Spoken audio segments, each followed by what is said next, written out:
আমরা কবিতার অলঙ্করণ দেখেছি।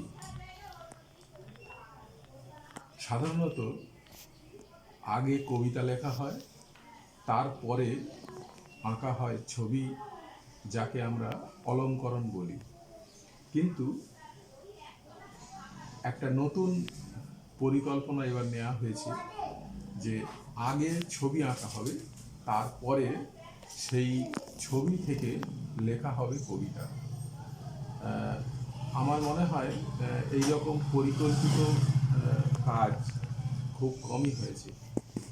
ছবি দেখে কবিতা লেখার নিদর্শন বহু রয়েছে, কিন্তু এই রকম পরিকল্পিত কোনো গ্রন্থ পাওয়া যায়নি, নেই বললেই চলে। এখানে একটা ছবির নিদর্শন দেয়া হলো।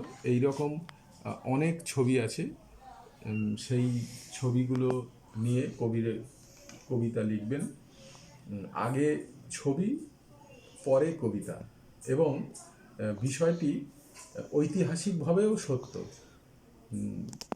আগে ছবি আঁকা হয়েছে, তারপরে লেখা হয়েছে কবিতা।